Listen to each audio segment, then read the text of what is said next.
6장 7절에서는 거듭나는데 누구에 의해서 거듭난다고 했습니까? 성령 하나님을 통해서. 그렇죠? 물 곧 성령으로 거듭난다. 그렇죠?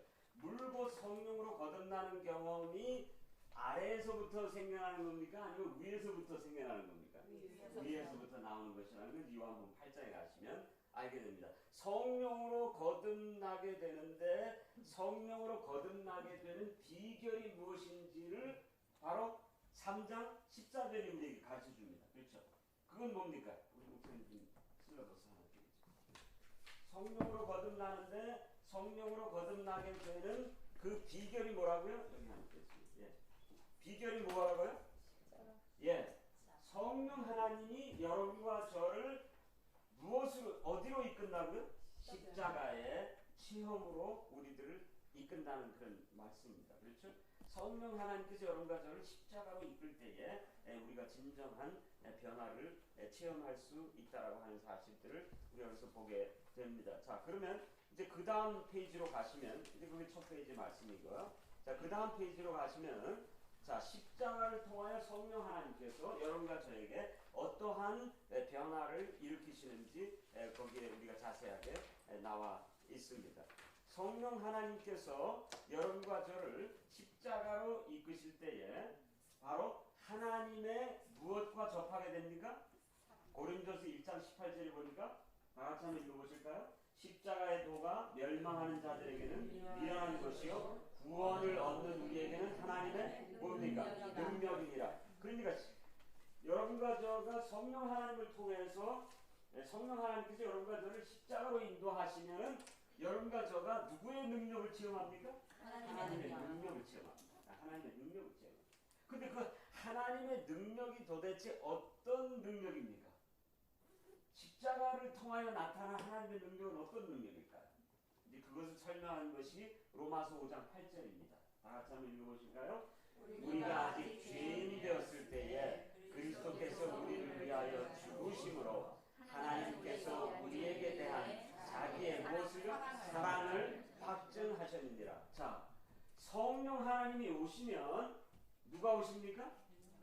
성령 하나님이 오시면 성령 하나님이 여러분과 저를 십자가로 인도하는데 십자가로 인도되면 십자가에서 여러분과 저가 무엇을 체험한다고요? 하나님의 사랑을 체험합니다. 하나님의 사랑.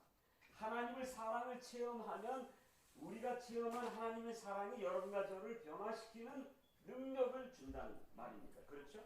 그래서 성령의 역사는 항상 하나님의 사랑과 연관이 되어져 있다는 걸 여러분들 기억하시죠? 성령 하나님의 역사는 항상 하나님의 사랑을 우리에게 구현시키고 재현시키시는 분입니다. 하나님의 사랑 아무리 이론적으로 여러분과 저가 알아도 그것이 우리를 변화시키는 것이 아니라 성령 하나님을 오셔서 이론적으로만 알았던 하나님의 사랑을 체험적으로 경험할 수 있도록 여러분과 저에게 이끌어 주시는 분이 누구세요?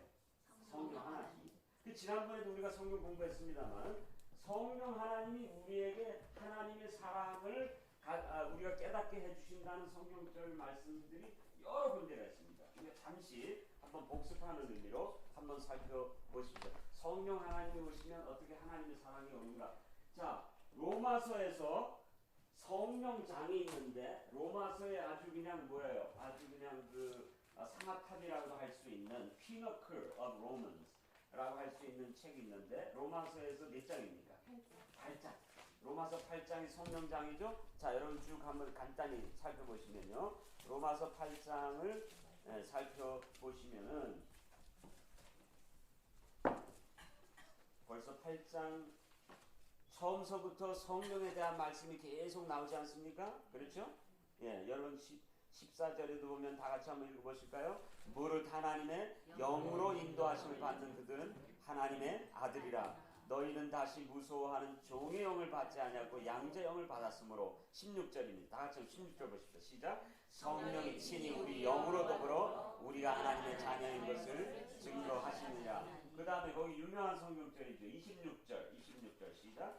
이와 같이 성령도 우리의 연약함을 도우시나니 우리가 마땅히 될 바를 알지 못하나. 그 나한테 성령이 우리를 위해서 강구하신다고 그랬죠. 27절에도 성령이 하나님의 뜻대로 성도를 위하여 강구하신다고 그랬죠. 그 다음에 이제 그 밑에 가가지고 성령 하나님이 여러분과 저를 하나님의 자녀라고 하는 사실을 깨닫게 해주면서 우리에게 주는 체험이 뭐냐면은 32절입니다. 32절 다 같이 한번 읽어보실까요? 자기 아들을 아끼지 아니하시고 우리 모든 사람을 위하여 내어주신 이가 어찌 그들과 함께 모든 것을 우리에게 은사로 주지 아니하시나니라. 그렇게 하시면서 그 다음에 보십시오. 35절에 가시면 시작. 누가 우리를 그리스도의 사랑에서 끊으려 그랬습니다. 그 다음에 37절 다 같이 보세요.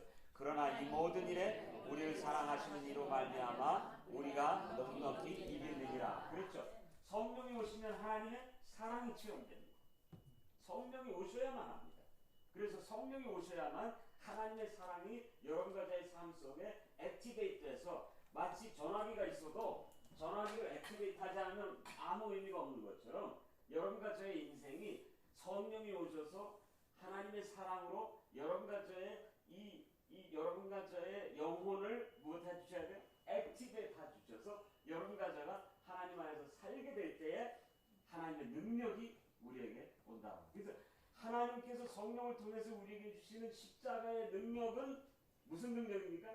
하나님의 사랑을 깨닫고 그 사랑 속에서 자라나는 능력입니다. 하나님의 사랑이라고 하는 자양분을 통해서만 여러분과 저가 하나님의 능력을 체험하고 거듭나고 변화될 수 있다는 말씀이죠. 자, 5장 5절입니다. 5장 5절에도 성령과 하나님의 사랑을 직결시킵니다.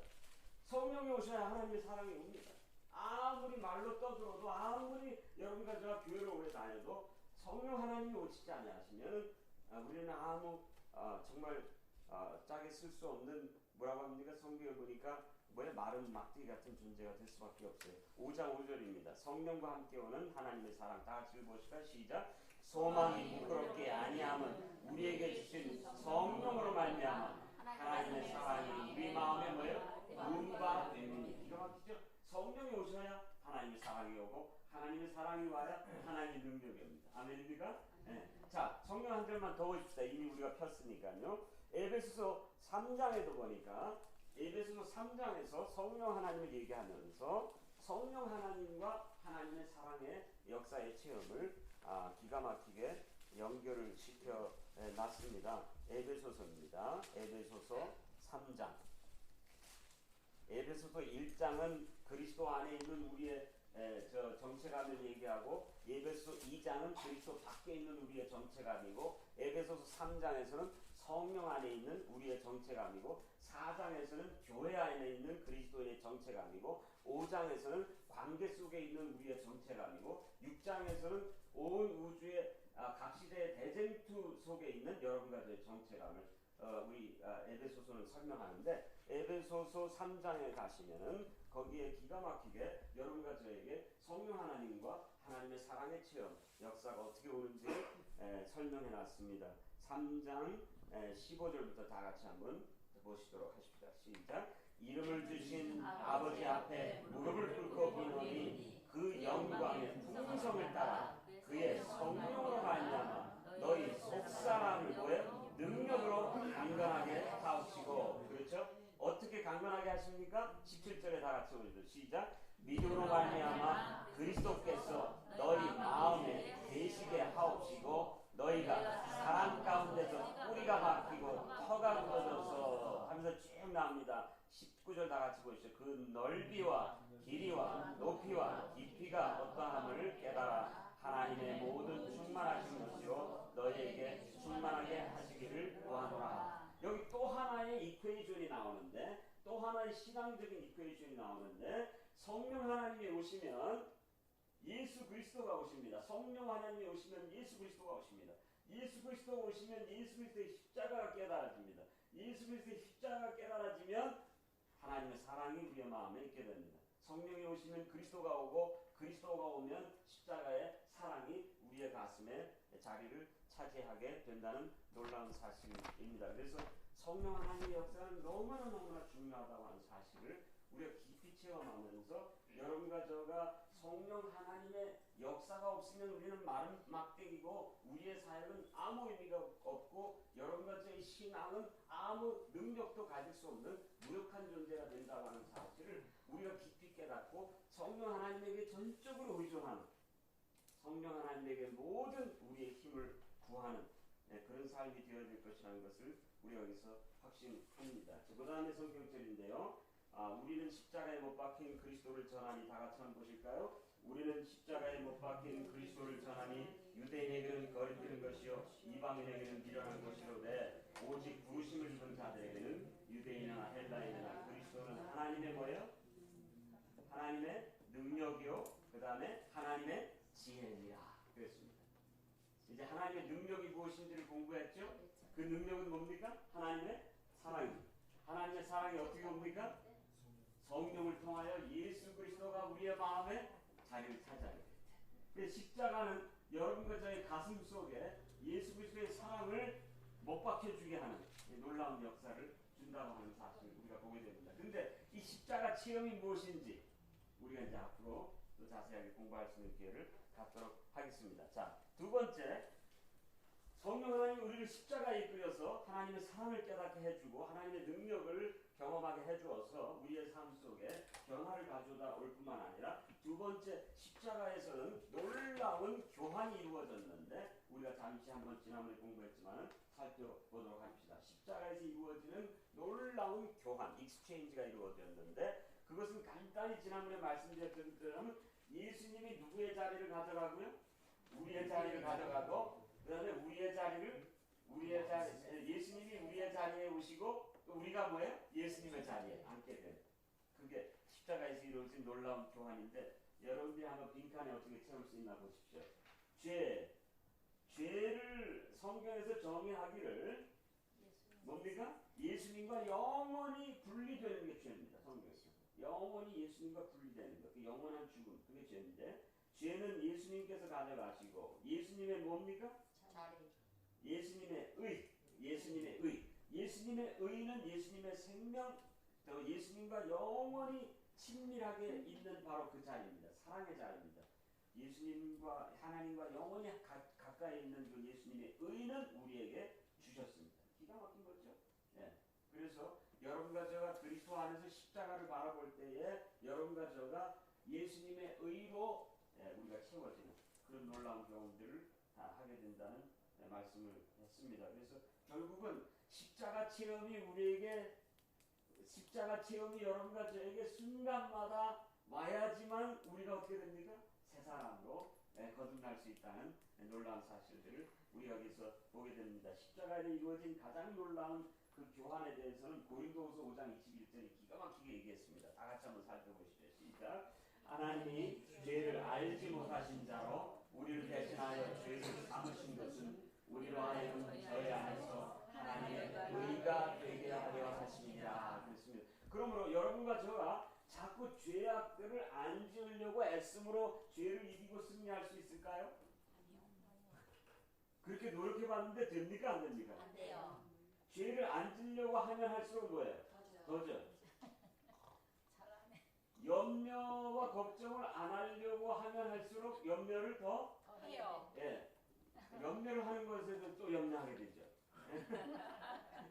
그러니까 우리가 죄들을 안 지려고 해서 죄를 안 짓고 승리할 수 있는 게 아니라 바로 죄들을 짓게 하는 죄가 뭔지를 먼저 깨달아야 합니다. 그게 뭘까요?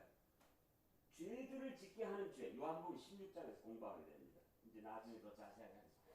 죄들을 짓게 하는 죄는 여러분과 저의 상태입니다. 상태. 여러분과 저의 신분입니다. 신분. 문제는 뭐냐면 부부관계나 부모와 자녀 관계에서도 뭐 불순종하고 순종하고 이게 중요한 게 아니라 우선은 뭐예요?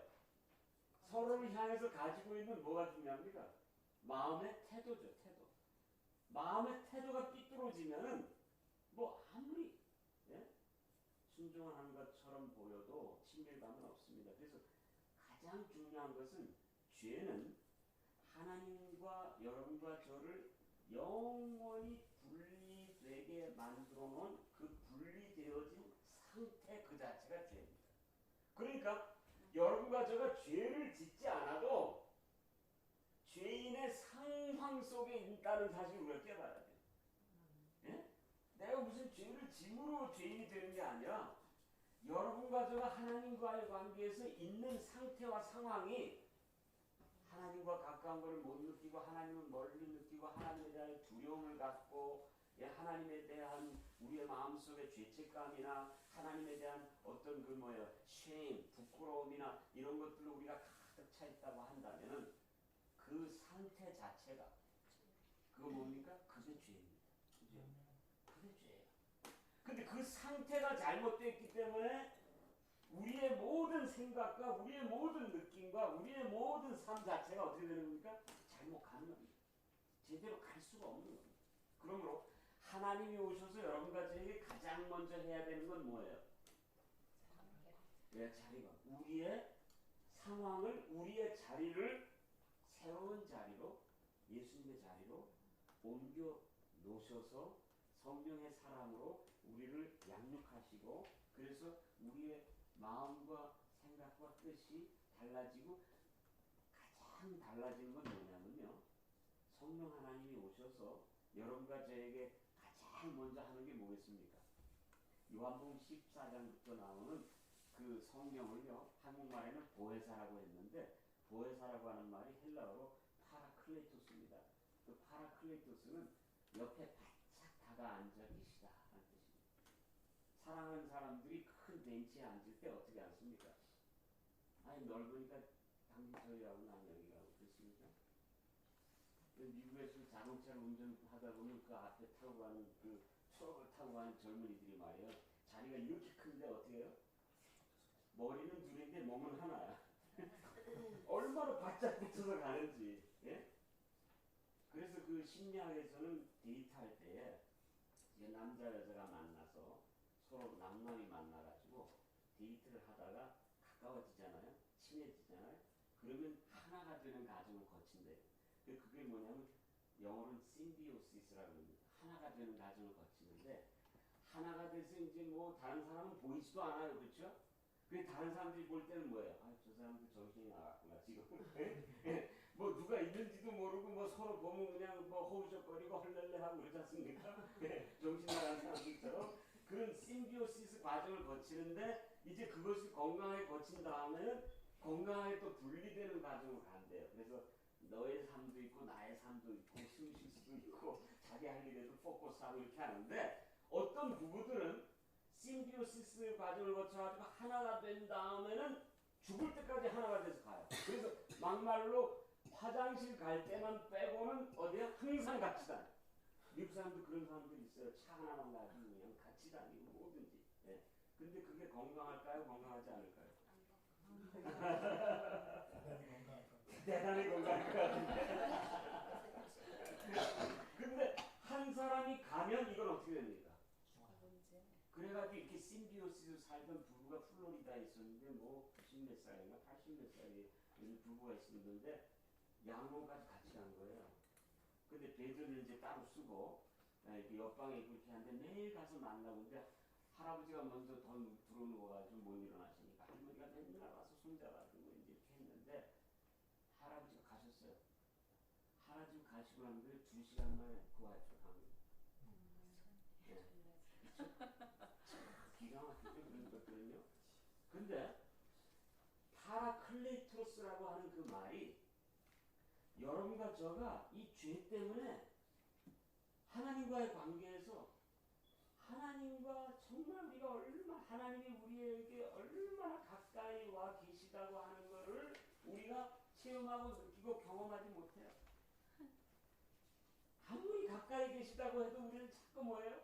멀리 계신 것처럼 느끼고 괜히 하나님 앞에 섭섭하고 그 다음에 괜히 또 하나님 앞에 오해하는 것도 많고 그렇게 하고 있는데 성령 하나님이 오셔가지고 가장 먼저 우리에게 주시는 선물이 뭘까요? 여러분들이 그걸 깨달아야 돼요. 성령 오셔서 여러분과 저에게 주시는 가장 먼저 주시는 선물이 뭘까요?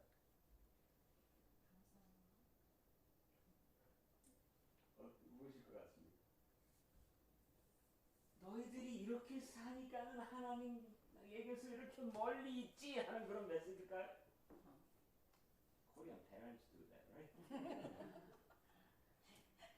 성령 하나님이 오셔서 우리에게 주는 가장 큰 선물은 그럼에도 불구하고 하나님은 우리를 한 번도 떠나시지 아니하시고 우리와 영원히 함께 계셨고 계시고 계실 것이라는 것을 우리에게 깨닫게 해주십니다.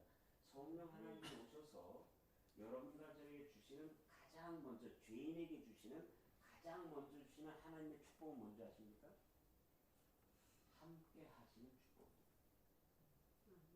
함께 하셨다는 축복. 그래서 야곱이 깨달은 게 뭐예요? 지금 삼촌 라반을 속이고선 장자권을 뺏어가지고선 도망가는 야곱의 마음속에 죄책감으로 가득 찼는데 하나님이 뭘 보여줬어요? 사닥다리를 보여주면서 그 야곱이 뭐라고 했어요? 하나님이 그동안 나와 이렇게 함께 계셨다는 것을 내가 예전에 미처 몰라. 하나님은 결코 우리를 떠나시지 않으셨다는 그 친밀감을 먼저 회복시켜 주세요. 그렇죠? 여러분, 자식이 부모에게 멀리 떠나 있다고 생각하는데 멀리 마음으로 떠나 있는 자식에게 줄 수 있는 선물이 뭡니까? 어떻게 하든지 간에 뭐예요? 가까이 있다는 것을 깨닫게 해주는 거 아닙니까? 그래서 제가 이걸 보면서 놀라운 게 하나님이 우리에게 주신 선물은 뭐냐면은 친밀감인데, 자, 친밀감이 뭐로 오냐 하면은 친밀감이 십자가로 옵니다. 친밀감이 십자가로 어떻게 옵니까? 에베소서 한번 보세요. 여기 성경절은 제가 안 적었는데 에베소서 2장 기가 막힌 말씀이 있습니다. 에베소서 2장 13절. 하나님께서 여러분과 저를 구원하실 때에, 하나님께서 여러분과 저를 예수를 통해서 구원하실 때에 예수님이 우리에게 주시는 구원과 함께 오는 가장 큰 축복은 무엇의 친밀감의 회복입니다. 2장 13절, 에베소서 2장 13절 다 같이 한번 보실까요? 시작. 이제는 전에 멀리 있던 너희가 그리스도 예수 안에서 그리스도의 피로 뭐예요? 가까워졌네. 아멘입니까? 아멘. 아멘입니다. 그럼에도 불구하고 가까워집니다. 우리는 죄로 인하여 가까워진 친밀감을 상실했어요. 그런데 예수 그리스도는 십자가를 통하여 우리와 가까이 계신 예수님을 성령을 통하여 우리에게 다시 회복시켜 주시면서 하나님이 그러므로 구원의 회복은 무엇의 회복입니까? 이건 아주 굉장히 신학적인 얘기가 되기도 합니다. 구원은 무엇의 회복입니까? 관계의 회복이죠. 근데 관계의 회복인데 그 관계의 회복이 어떻게 이루어집니까? 무엇이 회복됨으로? 친밀감이 회복됨으로. 그래서 여러분과 저가 성령을 통해서 십자가의 체험으로 자꾸 성령께서 우리를 이끄실수록 우리와 하나님 사이를 막는 죄책감, 하나님과 우리 사이를 막는 공포, 앵거, 분노, 이런 shame 이런 것들이 십자가를 통하여 다 녹아지고 없어지면서 무엇이 회복됩니까? 친밀감이 회복됩니다. 우리를 향한 하나님의 친밀감이 회복되는 게 아니고 하나님을 향한 우리의 친밀감이 회복됩니다. 그렇죠? 우리를 향하신 하나님의 친밀감은 변함이 없는데 하나님을 향한 우리의 친밀감이 망가지고 상실됐어요.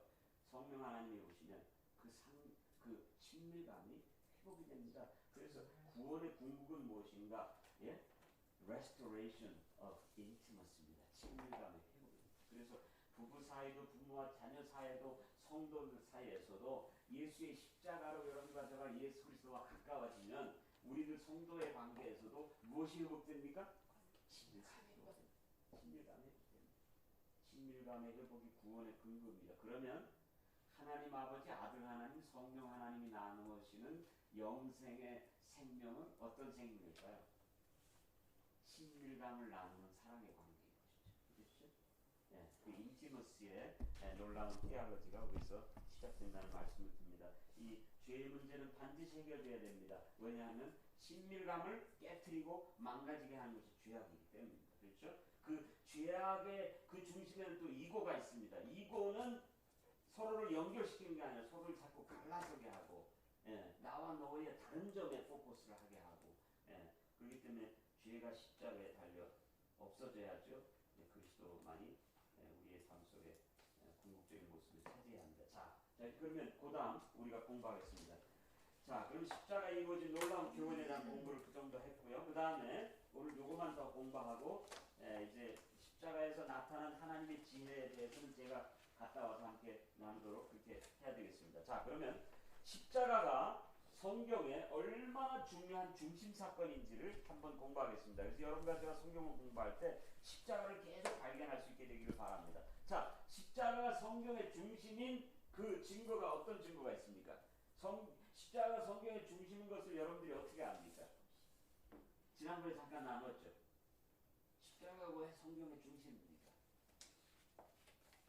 AD와 BC와 AD를 나누는 중심에도 십자가가 있기 때문에. 오케이, that's a good answer. 또요.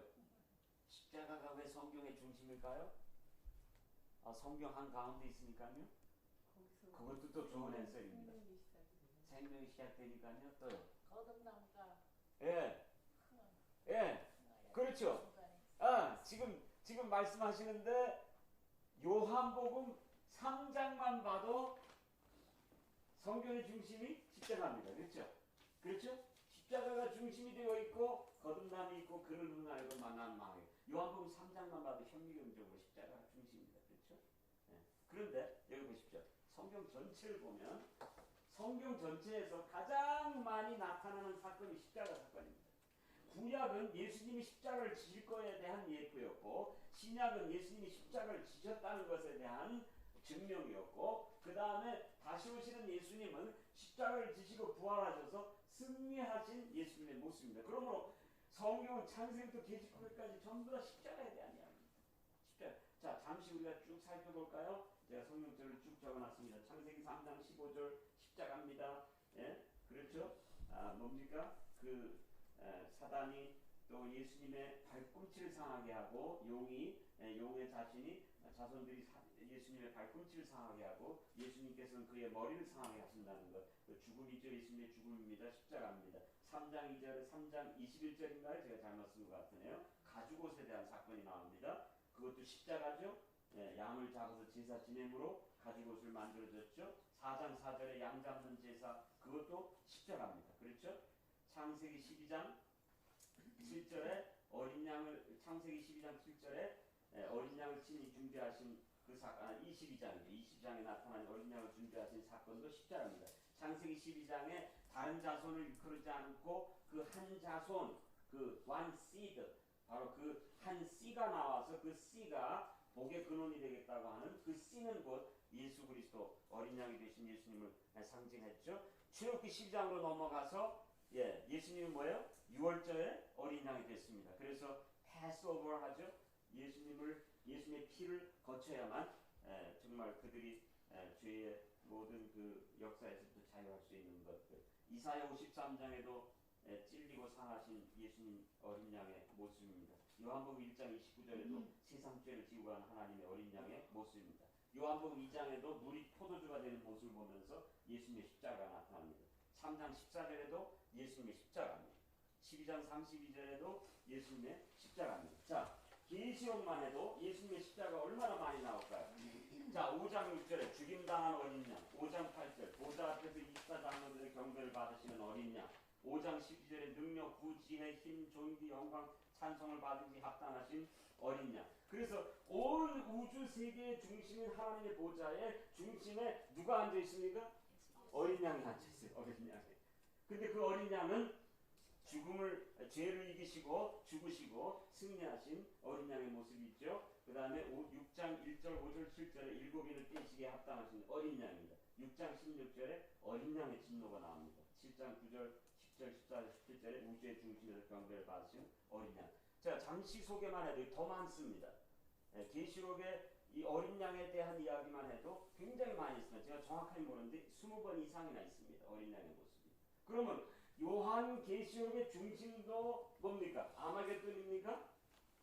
십자가입니다. 요한 계시록 중심도 십자가입니다. 성경 모두가 다 십자가가 중심이 되었다고 하는 사실들을 우리가 여기서 보게 됩니다. 그러므로 여러분과 저 이제 앞으로 성경을 공부하실 때에 항상 성경의 중심, 그래서 사실은 라틴 말에 크럭스라고 하는 말이 있는데 crux of the matter.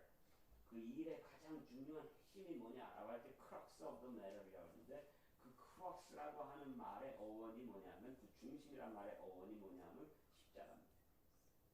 네, crux라고 하는 말, 중심이라고 하는 말의 어원 자체도 십자가입니다.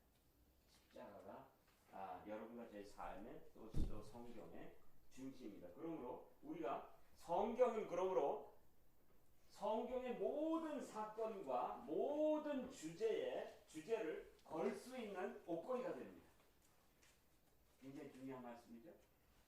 십자가에다가 모든 성경의 사건을 무엇해야 됩니까? 걸어야 됩니다.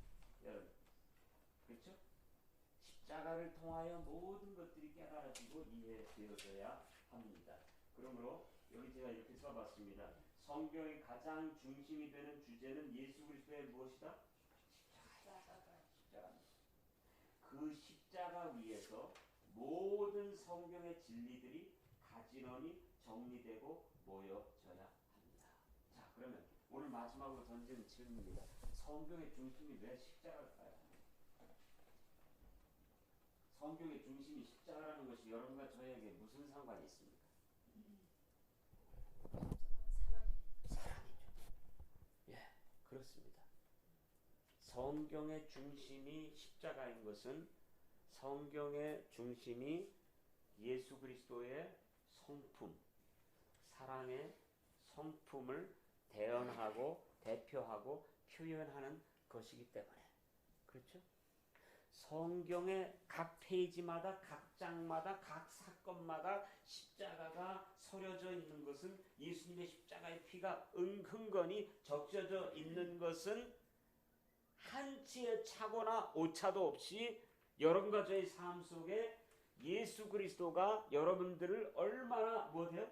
우리를 얼마나 사랑하신다고 하는 사실을 우리가 무엇하지 못하도록 미스하지 못하도록 그렇죠? 주어라도 여러분과 저가 예수 그리스도의 십자가의 사랑을 미스하지 못하도록 성경의 모든 페이지마다 각 장마다 십자가가 서려져 있고 숨겨져 있습니다. 아멘입니까? 아멘. 그래서 여러분들이 앞으로 성경을 공부하실 때에 십자가를 그리시기 바랍니다. 지금 공부한 거기서부터 3장 15절, 3장 21절, 4장 4절, 그 다음에 12장, 그 다음에 21장, 22장, 그 다음에 출애굽기 12장, 그 다음에 이사야 53장 이렇게 쭉 가면서 십자가를 자꾸 적어가시기 바랍니다. 그랬더니 어떤 분은 어디서에서까지 십자가를 발견하냐 했더니 노아의 방주 속에서도 십자가를 발견하더라고요. 노아의 방주와 십자가가 어떤 관계가 있는가 그랬더니 노아의 방주를 만들 때 그 방주의 그 나무들이 말이죠. 가로와 세로를 이렇게 쫙 연결해서 만들었기 때문에 그게 뭐예요? 십자가의 패턴이라는 겁니다. 십자가를 보기 시작하니까는 방주에서도 십자가를 발견해요. 요한복음 2장에서도 물이 변해서 피가 되는 모습을 보면서 이 피가 뭐예요? 예수님. 여러분 물이 변해서 피가 되는 게 성소에서 어디에 나와 있습니까? 물두멍이죠. 물두멍에서 물이 나오는데 그 제사장이 손과 발을 씻는 물이 나오는데 자꾸 손을 이제 양잡은 그 손을 씻다 보니까 어떻게 돼요? 나중에 그게 다 핏물이 됩니다. 그렇죠. 처음에 성소에 들어갈 때 번제단도 십자가죠. 물두멍도 십자가입니다. 그렇죠. 십자가를 통과하지 않고는 성소로 들어갈 수가 없습니다. 십자가를 반드시 통과해야 합니다. 십자가를 통과하지 않고는 그리스도인의 삶이 시작되지를 않습니다. 그렇죠? 우리의 그리스도인의 체험이 십자가를 통해서 항상 시작된다라고 하는 사실을 우리가 여기서 보면서 십자가의 능력이 무엇인지 십자가의 지혜가 무엇인지 우리가 앞으로 이제 공부하면서 우리가 깊이 조명할 수 있는 시간들을 갖게 되기를 간절히 바랍니다. 그래서 여러분들이 성경 공부하시면서 십자가를 자꾸 그리시기 바랍니다. 여러분 이 세상에서 가장 의심하지 말아야 될 것이 있다면 뭘까요?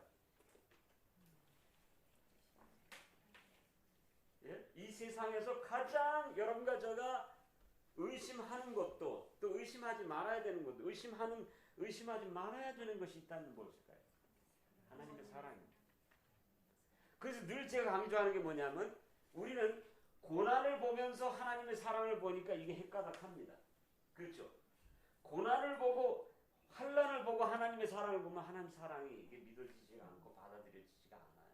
그런데 예수님의 사랑을 보고 고난을 보면은 고난을 넘어설 수 있는 하나님의 능력이 생깁니다. 그러니까 우리가 아무리 의심해도 아무리 믿지 않아도 아무리 받아들이지 않고 경험되지 않고 내가 느껴지지 않아도 하나님의 사랑은 변함없고 의심할 수 없고 하나님의 사랑은 분명합니다. 왜 하나님의 사랑이 분명할까요? 저는 어려운 질문은 못합니다. 하나님의 사랑이 왜 분명할까요? 하나님은 사랑이시기 때문에 분명합니다. 하나님이 만약에 사랑이 아니시다면 하나님은 없는 겁니다.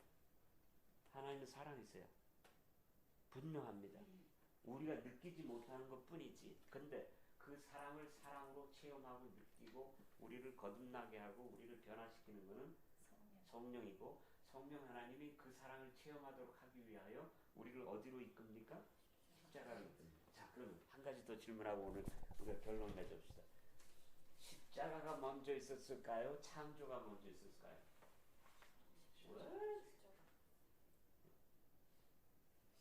십자가가 먼저 있었습니까? 아니면 창조가 먼저, 인간 창조가 먼저 있습니까? 와. 아니 어떻게 그런 대답이 나옵니까? 아, 요한계시록 14장 창세 전에 죽임을 당한 어린 양. 이게 놀라운 겁니다. 인간이 창조되기 전에 먼저 뭐예요? 죽임을 당하실 예수 그리스도가, 그러니까 십자가에 있기 전에 십자가의 사랑이 먼저 있었습니다. 십자가의 창조가 있기 전에 십자가가 먼저 있었다는 것은 무엇을 얘기해 줍니까? 여러분과 저희를 위해서. 예? 십자가에서 나타난 그런 사랑, 자기 희생, 자기 부정, 예, 십자가에서 나타난 그런 사랑으로 여러분과 저가 어떻게 된 거예요? 창조되었다는 것이죠. 십자가의 사랑. 그러면 십자가의 사랑은 어디에 있었습니까? 십자가의 사랑은 어디에 있었습니까? 예수님의 가슴에 있었습니다. 십자가의 사랑이 예수님의 가슴에서 있었고 그 가슴에서 십자가의 사랑이 태동됐고 그 십자가의 사랑으로 여러분과 저가 창조됐고 또 똑같은 십자가의 사랑으로 여러분과 저가 재창조된. 그렇죠. 그러므로 사랑으로 창조됐고 사랑으로 재창조됐고 그래서 사랑에서 사랑으로 갑니다. 그러므로 십자가 사랑은 죽음보다 더 강하죠. 그래서 로마서 8장에서 적진이나 죽음이나 영이나 어떤 세계도 하나님의 사랑에서 우리를 끊을 수 없느니라. 아멘입니까? 그러므로 여러분과 저가 정말 확신하는 그런 뭡니까? 정말 그 확신하는 여러분과 저의 그 의심, 걱정은 그거보다 여러분과 저가 확실하게 의심하는 그것보다 더 확실한 것이 있는데 하나님의 사랑입니다. 하나님의 사랑이 없다면 하나님은 없고 하나님이 없다면 여러분과 저는 없고 여러분과 저가 오늘 여기 있다는 것은 하나님이 계시고 하나님이 계시다면 하나님의 사랑이 분명히 있다는 것이고 하나님의 사랑이 있다면 그 사랑은 창세전에 있었고 그 십자가가 있었기 때문에 우리가 창조됐고 그 십자가 사랑이 우리를 재창조했고 그 십자가 사랑 안에서 오늘 여러분과 저가 존재합니다. 그 십자가 사랑이 여러분과 저를 붙잡고 있습니다. 물리학적으로도 십자가 사랑이 우리를 붙잡고 있기 때문에 오늘 우리가 여기 이렇게 있는 겁니다. 그러므로 나는 나를 보고 너를 보고 우리를 보면서 십자가의 사랑이 분명히 있다는 것을, 하나님의 사랑이 분명히 있다는 것을 오늘 여러분과 저가 깊이 느끼면서 체험하시면서 살게 되시기를 간절히 바랍니다. 자, 십자가를 엘렌 G. 화이트이 십자가를 얼마나 자주 바라보라고 했어요? 매일 적어도 몇 시간 동안요? 한 시간. 1시간씩 와이프니 난 왜 그랬나 그런데 옛날엔 저는 십자가를 생각하면 그렇지 내가 죄인인 걸 또 가서 또 깨닫고 예? 여러분 우리가 그렇게 신앙했잖아요. 십자가에 가서 내가 죄인인 걸 깨닫고 내가 얼마나 죽을 죄인이라는 걸 깨닫고 또 십자가에서 울고 불고 그것도 다 필요한 시간인데 우리가 날마다 하루에 1시간씩 십자가 속에 확 젖어야 되는 이유는 십자가 속에 나타난 우리를 향하신 하나님의 사랑을 확증할 수 있는 체험으로 우리를 이끄시기 때문에 여러분과 제가 십자가로 나가시면서 하나님의 사랑을 이끌려주게 되시길 간절히 바랍니다. 어느 한 사람이요 저기 베트남에 한 저 학생이 있었습니다. 그런데 그 학생은 항상 아버지가 자기를 데리러 학교에 올 때마다 국민학 학생이었는데 아버지가 자기를 데리러 학교에 올 때마다 너무나 창피하고 부끄러웠어요. 왜냐 아버지가 그냥 완전히 불구자가 되고 걷지도 못하고 그때 뭐 휠체어도 없고 가난하니까 막 기어가지고 이렇게 어려운 가운데 지팡이를 짚고 와가지고 아들을 데려와요. 그래가지고 아버지 때문에 너무 창피하고 부끄러워가지고 아버지가 좀 안아줬으면 그런데 나중에 중학생이 되고 고등학생이 되면서 아버지한테 질문했습니다. 아빠는 태어나면서부터 그렇게 불구자였냐? 그랬더니 그 아빠가 하는 얘기가 사실은 그렇지 않다고. 사실 얘기를 할까? 그랬더니 아버지 좀 제발 하라. 그랬더니 아버지가 눈물을 뚝뚝 떨구면서 네가 아주 어릴 때 그냥 천방지축으로 다닐 때 갑자기 길에 나가가지고 큰 트럭이 와서 너를 치워받으려고 할 때 내가 어떻게 그렇게 했는지 모르지만 내가 너를 살리기 위해서 그 트럭이 있는 곳으로 내 몸을 던졌고 그래서 내가 너를 살리다가 내가 이렇게 불구자가 됐다. 그 아들이 그제서야 아버지의 모습이 자기를 향한 사랑의 증표라고 하는 사실을 그제서야 깨닫고 그 다음부터는 그 아들이 아버지를 볼 때마다 눈물을 흘리는 겁니다. 아버지를 볼 때마다 아버지의 사랑을 확인하는 겁니다. 여러분과 저가 십자가에 어글리하고 십자가에 일그러진 형틀을 볼 때마다 여러분과 저가 예수님의 사랑의 확실한 증표를 생각하면서 여러분과 저의 가슴이 하나님의 사랑으로 날마다 뭉클해지는 그런 경험들로 가득 차게 되시길 바랍니다. 그리고 이런 경험을 있습니다. 어떤 분이 교회에서 정말 망나니로 생활하는 분이 계시는데 그분은 정말 교회에서 없었으면 좋겠다는 그런 생각을 가득 가지고 있는데 목사님이 그 사람에게 계속 쏟는 겁니다. 그래서 성도들이 와가지고 목사님 어떻게 저런 사람에게 목사님한테 그렇게 어려움을 주는 그 사람한테 어떻게 이렇게 목사님은 그렇게 다음 없이 사랑으로 나갈 수 있냐고 물었더니 그 목사님이 하는 얘기가 하나님이 이 사람을 그렇게 사랑하시고 그래서 이 사람을 사랑하셔서 우리에게 주셨는데 내가 어떻게 그 사람을 저버릴 수 있겠냐고. 여러분 오늘 여기에 있는 우리 모습 서로의 모습을 보면서 하나님의 사랑을 확실하게 깨닫게 되시기 바랍니다. 아멘. 당신이 있는 것은 하나님의 사랑 때문입니다. 내가 있는 것도 사랑 때문입니다. 그러면 여러분과 존재는 우리 한번 두 분씩 서로 돌아가면서 이렇게 해보십시오. 영어로 이렇게 합니다. You are the beloved. You are the beloved. 그러면 당신은 뭐예요? 하나님의 사랑받는 존재라고 하는 사실. 그걸 서로 좀 나누시기 바랍니다. 서로 보시면서.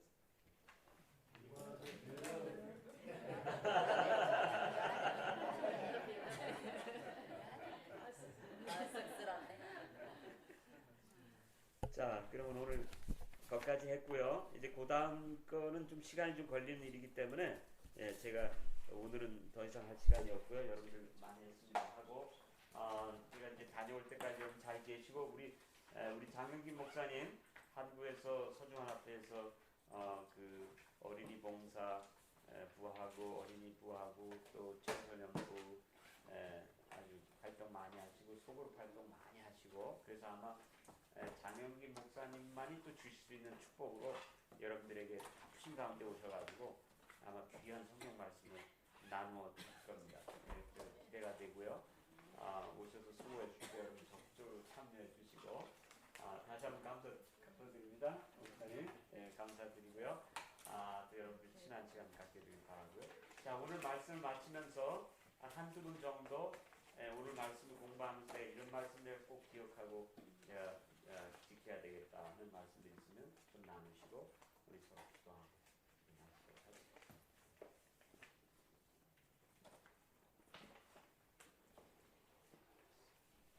여러분들이 오늘 공부하시면서 마음에 와닿는 거라든지 또 경험하신 것들이 있으면은 잠시